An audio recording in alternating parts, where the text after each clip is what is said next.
Oi, gente, eu sou a Prof. Ana Júlia. Você já se perguntou qual o sotaque mais correto quando a gente está aprendendo inglês? As pessoas geralmente discutem ali sobre dois sotaques principais, que são os dos Estados Unidos e o da Inglaterra.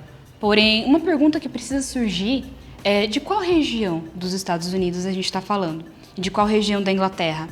Qual família é essa? Então, nós estamos falando sobre uma pessoa que nasceu em Londres, por exemplo, mas é filha de um pai indiano e de uma mãe inglesa? Ou, por exemplo, uma pessoa que nasceu na Flórida e tem uma mãe que nasceu no Nordeste do Brasil? Então, qual é o sotaque correto ali, né? Qual é esse sotaque padrão? Você pode até me falar, Ana, eu estou falando sobre o sotaque puro dos Estados Unidos ou o sotaque puro da Inglaterra. Mas isso não existe em um mundo globalizado em que a gente tem pessoas que vão de país para país ou pessoas que têm várias experiências ao longo da vida.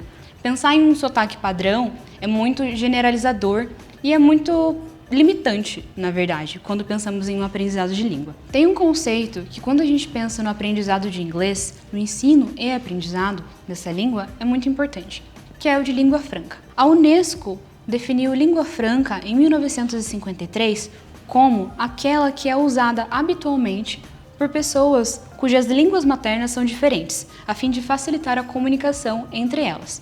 Então, se eu, brasileira, sento em uma mesa para conversar com uma pessoa que nasceu na Austrália, uma pessoa do país de Gales, uma pessoa da África do Sul e outra da Turquia, e a língua que a gente utiliza é o inglês, essa língua comum, esse ponto de encontro, é uma língua franca. Outra pessoa muito importante para quando pensamos em língua franca é o linguista indiano Kashru. Ele criou o esquema dos 3 círculos concêntricos. Isso consiste na existência de 3 círculos. Então, o Inner Circle, o círculo interno, que representa os países que têm o inglês como primeira língua. Canadá, Estados Unidos, Inglaterra, etc.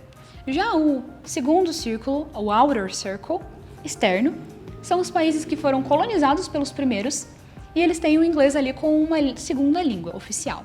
Então, África do Sul, Malásia, Nigéria e Singapura. Já o círculo em expansão, o terceiro círculo, Expanding Circle, são os países que aprendem o inglês como uma língua estrangeira e não tem essa obrigatoriedade ali, essa presença do inglês como uma língua oficial no país. Então, nesse grupo, o Brasil está inserido, assim como a Turquia e outros países.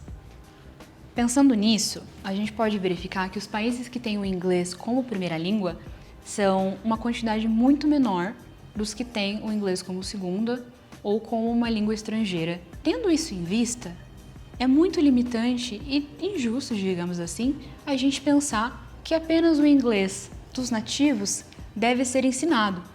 Porque quando você for fazer uma reunião com o seu cliente que mora no Japão, ou mesmo você for conversar com uma pessoa que veio de um outro país que está falando inglês, você não vai conseguir entender com tanta facilidade do que se você tivesse um processo de aprendizagem que considera todos os ingleses plurais como válidos e como importantes. A gente tendo a visão do inglês como uma língua franca, uma língua de comunicação global, nós conseguimos então abrir portas para que a gente consiga conversar com diferentes culturas e pessoas de todo o mundo.